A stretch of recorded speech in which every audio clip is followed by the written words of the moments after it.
And lastly, sir, before we go back to the Oval Office to sign a large number of other items, is a directive to the federal government ending the weaponization of government against the political adversaries of the previous administration, as we've seen.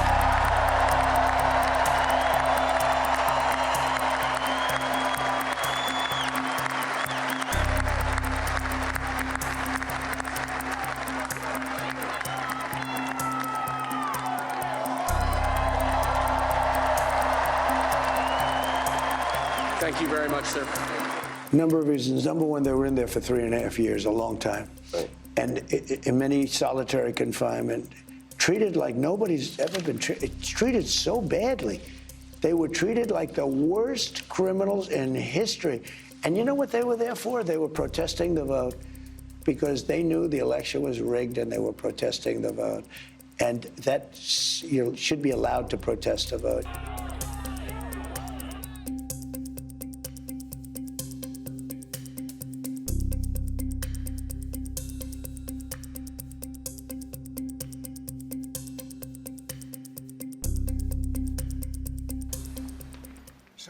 Donald Trump has returned to the White House with a statement.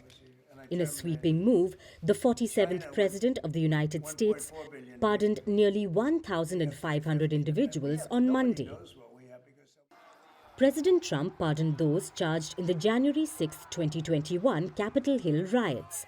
And Donald Trump also commuted the sentences of leaders of the far right-wing groups, Proud Boys and Oath Keepers. The 6 commutations cover the sentencing of 14 members of the two groups who were convicted or charged with seditious conspiracy. First, we have a list of pardons and commutations relating to events that occurred on January 6, 2021.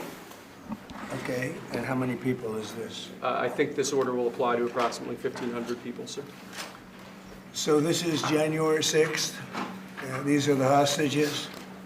Approximately 1,500 for a pardon. Yes. Full pardon. Full pardon or commutation? Full pardon. We have about 6 commutations in there where we're doing further research. Nice to see you again.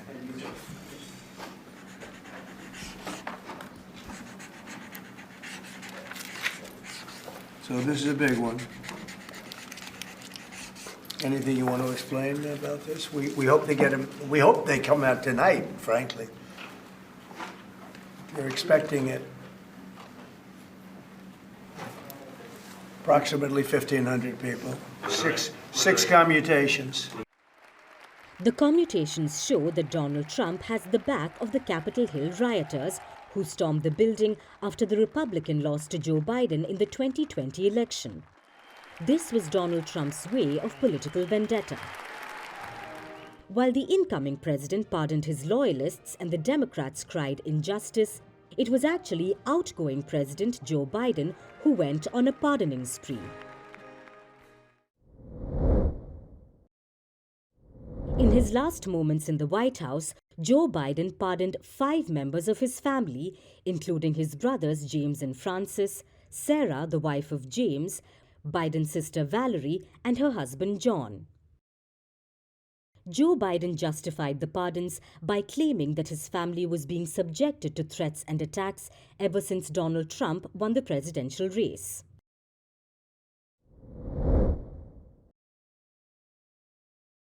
Joe Biden's family members have not been charged or convicted of any crime except for his eldest son, Hunter Biden. Hunter Biden was convicted in June last year for lying about his drug use to buy a gun in 2018. Right after the sentencing, Biden went from this. With regard to the question regarding the family, I'm extremely proud of my son Hunter. He has overcome an addiction. He's one of the brightest, most decent men I know. And I am satisfied that I'm not going to do anything. I said I abide by the jury decision, and I will do that, and I will not pardon him. To this in a span of 6 months. And the president said this in his statement, that Hunter and his family had been through enough. Enough is enough. And he wrestled with these circumstances, these changing circumstances ultimately. And the combination of that, the president changing his mind and issuing, certainly led to the president changing his mind and issuing this pardon. Since then, Joe Biden has also preemptively pardoned his son Hunter in another tax evasion case. But Biden's preemptive pardons are not just for his family.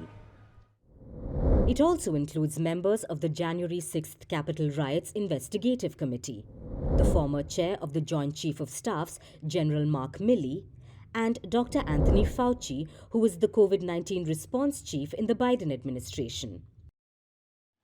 Joe Biden has given 7 preemptive pardons, which means the people who have not even been convicted or charged for a crime are exempt from prosecution.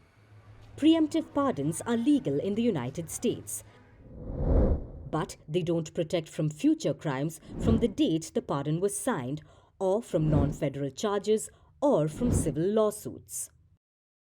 For Biden, the preemptive pardons have been a way of preventing prosecution of officials who had been loyal to him, and of course family, which comes first. Biden once said that he would never be like Trump and pardon his loyalists, only to prove himself wrong in his final days and hours in office. Among the big names, Biden has pardoned former Republican Liz Cheney, who was on the January 6th investigative committee. But Biden went overboard with commutations and pardons.